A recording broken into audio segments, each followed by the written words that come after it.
My name is Anna, 28, and until a week ago, I thought I was happily engaged to Jack, 30, my boyfriend of 4 years. The moment he slipped a ring on my finger should have been one of the purest joys of my life, but it was tainted by a secret so heavy, it threatened to shatter everything. This is the story of how I stumbled upon the truth about Jack, the whirlwind that followed, and the singular question that haunted me: should I say yes? It started with a misplaced message, a simple notification on my phone, meant for someone else, that cracked the facade of our seemingly perfect relationship. The message, from a woman named Emily, read, "Had a great time last night, can't wait to see you again."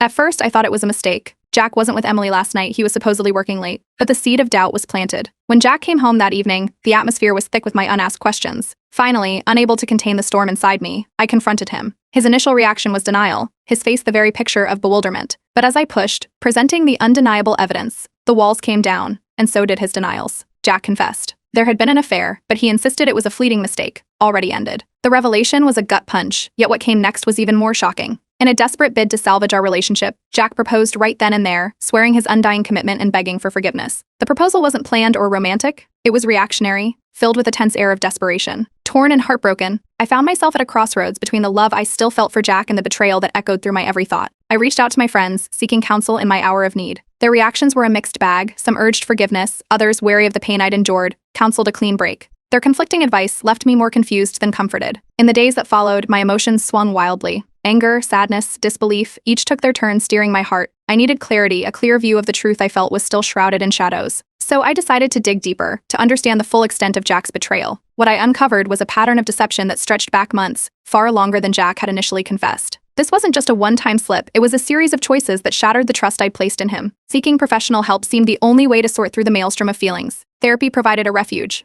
a place to voice the turmoil within without fear or judgment. Meanwhile, Jack, perhaps realizing the depth of his betrayal, began an earnest campaign to win back my trust. Flowers, texts, heartfelt letters detailing his regret and love. The gestures were touching but tinged with the weight of his earlier deceit. Word of our troubles inevitably reached my family. The revelation sparked a new wave of discussions, with each relative offering their perspective. Some echoed my friends' calls for separation, while others, seeing my torment, suggested giving Jack a second chance. Alone with my thoughts, I took a solo trip to the coast, a place where the roar of the ocean might drown out the chaos in my mind. There, amidst the crash of waves, I reflected on everything: my feelings for Jack, my own self-worth, and the future I once believed was certain. During this period of introspection, I turned anonymously to Reddit, seeking the wisdom of strangers. The response was overwhelming. Messages poured in, each sharing thoughts, experiences, and sometimes just pure support.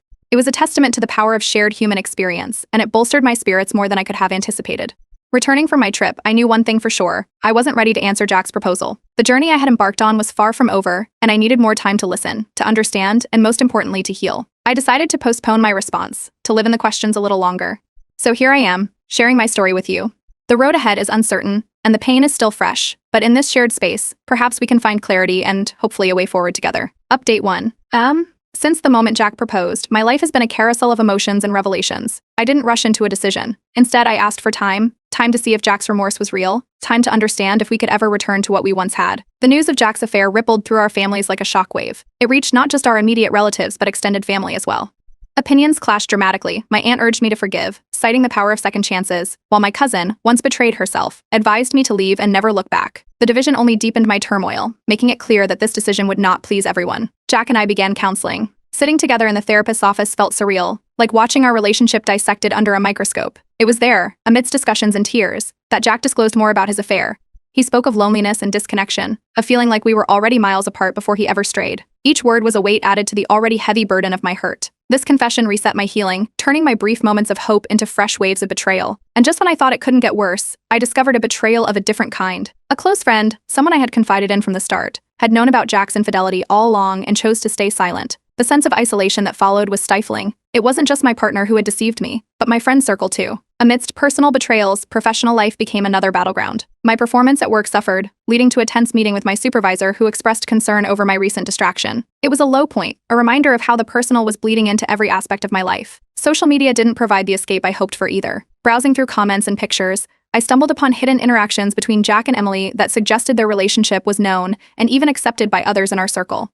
It felt like I was the last to know, living in a made-up reality where everyone else had the script. In search of clarity, I visited another therapist. This one urged me to focus on my well-being rather than the relationship. Her advice resonated deeply, prompting me to take concrete steps toward healing, away from Jack.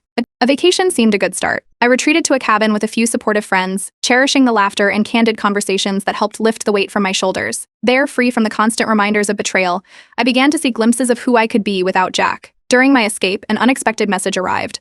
My ex-boyfriend, hearing of my troubles through mutual friends, reached out offering support. His timing was impeccable, or perhaps the worst possible. My emotions were already a tangled web, and his reappearance added another layer of complexity.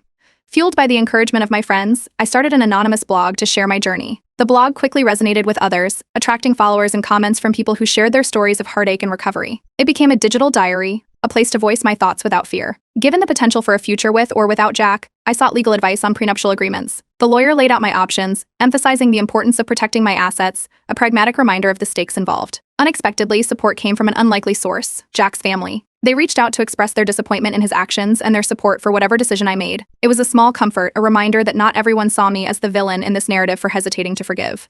Despite the chaos, I decided to continue the counseling sessions with Jack. It wasn't a step toward reconciliation, but rather a search for understanding of him, of us, and most importantly, of myself. As the weeks rolled by, each session, each blog post, each conversation helped me edge closer to a decision about my future. With every step, the fog of confusion cleared a bit more, revealing the stark paths before me, one with Jack and one without. But no matter which I would eventually choose, I knew I was growing stronger, more aware of my needs and my worth. The journey was far from over, but I was no longer navigating it alone. Update 2. In the whirlwind of recovery and self-discovery, Jack made a bold move to mend our frayed bonds. He planned a surprise weekend getaway, hoping it might serve as a bridge over the troubled waters of our relationship.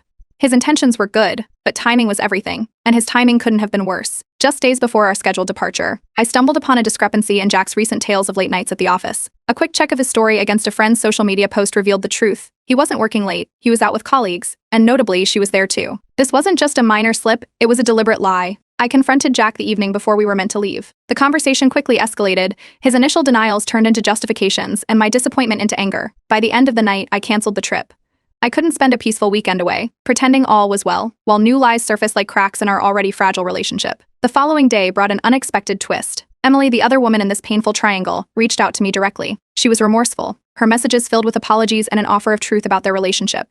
She shared details that Jack had conveniently omitted, details that painted a clearer picture of their connection. Amid this chaos, my blog became a sanctuary. I wrote about the latest revelations, pouring my hurt and confusion into words. The response was overwhelming. Support poured in from readers, some sharing their own stories, others offering simple words of encouragement. The community we formed became a pillar of strength I hadn't anticipated. My therapy sessions, once a place of slow and painful unpacking of emotions, transformed into sessions of profound breakthroughs. My therapist helped me recognize patterns in my relationships that I had previously overlooked or excused. My tendency to trust too readily, to forgive too easily.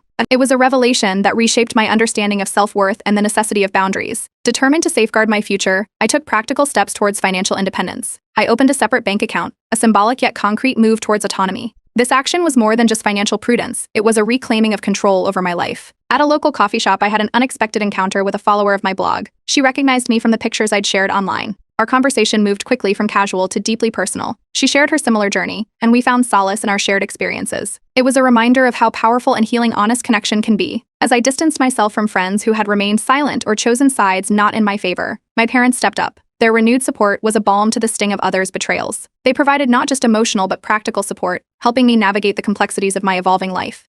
The popularity of my blog led to an unexpected opportunity. A local organization invited me to speak at an event about relationships and resilience. It was a chance to share my story beyond the digital realm, to connect with others face to face, and perhaps help someone who was silently struggling. Amidst all this, my ex-boyfriend re-entered my life with an offer of friendship, or perhaps more. His timing was uncanny, as if he sensed my vulnerability and readiness to close old chapters. His presence added a new layer of complexity to the emotional landscape I was navigating. Seeking new ways to build strength, both emotional and physical, I enrolled in self-defense classes. Each session left me more empowered, more in control of my body and mind. It was not just about learning to defend myself, it was about reclaiming my agency, my sense of self. As I prepared for the next steps in my journey, I resolved to be open in my next blog update. No more hiding behind vague posts or half-truths. It was time to be transparent about my decisions, my feelings, and the path I was choosing to walk, regardless of how difficult those choices might be. Each step, each decision, felt like a piece of me was being rebuilt. The journey was nowhere near complete, but with each day, each post, and each conversation, I felt a little stronger, a little more like myself. I wasn't just moving on, I was moving forward with a clearer vision of who I was and what I wanted my life to be. Update 3. In the latest twist of my ongoing journey, a deeper investigation into Jack's affair revealed a staggering truth. It was far more extensive and serious than he had initially confessed.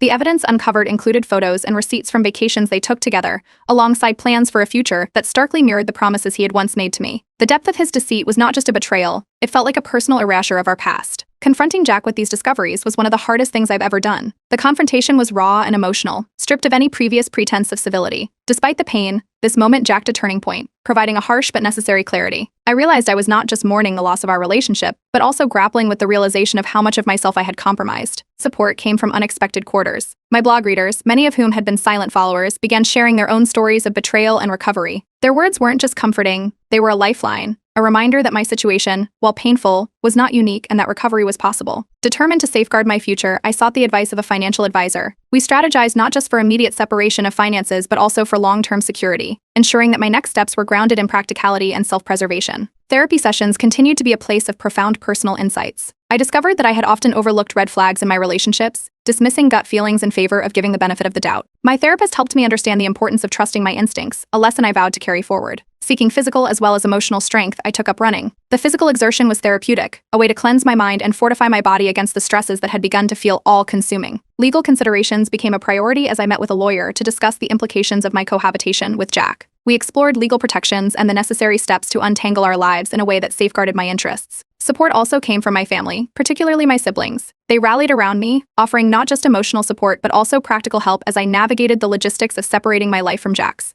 The decision to move out of our shared apartment was both liberating and daunting. I sought a new place that could be truly mine, free from the shadows of past compromises and the echo of lost promises. Community involvement became a new outlet for me. I started volunteering at a local community center, where helping others brought a new sense of purpose and connection. This engagement was not just a distraction, but a profound part of my healing process.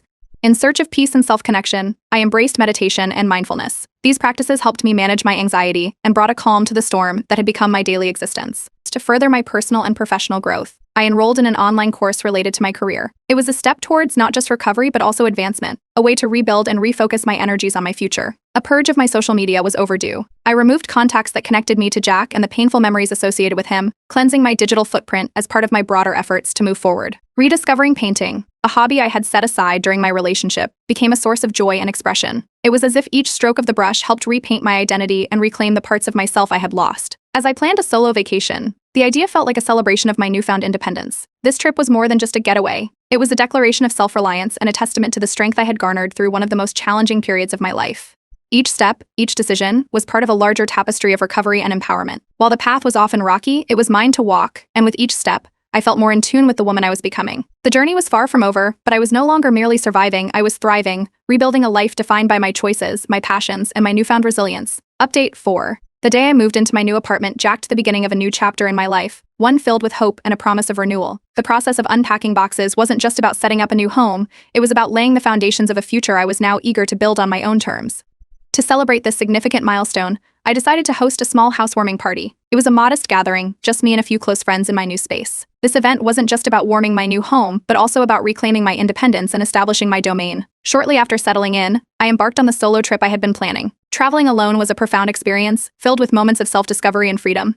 It allowed me to reflect on my journey, appreciate my strength, and envision my path forward without the shadow of my past relationships. During this period of growth, I decided to welcome a new companion into my life, a pet. Adopting a dog brought a new kind of joy and comfort to my home. It was a decision that not only filled the quiet moments but also provided a loving presence that grounded me in my everyday life. With my personal life beginning to stabilize, I cautiously ventured back into the dating scene. I met new people, exploring potential connections with no pressure. This experience was about learning to trust again, but more importantly, about understanding my desires and boundaries better than I had before. Professionally, I was recognized for my dedication and resilience through challenging times. A well-deserved promotion came my way, acknowledging not just my work performance but also my ability to maintain professional standards amidst personal turmoil. This recognition was a testament to my strength and capability to handle adversity. Inspired by the support I received from my blog readers, I launched a personal blog dedicated to sharing my journey of healing and empowerment. The blog quickly attracted a following, resonating with those who appreciated its honesty and the shared experiences of overcoming adversity. Reconnecting with college friends, I rekindled relationships that had been neglected during my turbulent times. These reconnections brought back a sense of nostalgia and joy, reminding me of my roots and the enduring nature of true friendships. My parents, who had watched me navigate the stormy seas of my personal life, expressed their pride and relief at seeing me emerge stronger. Their approval and support reinforced my confidence in the choices I had made. The journey I had shared so openly led to an unexpected opportunity. I was invited to speak at a conference about overcoming personal adversity. Standing before an audience, sharing my story,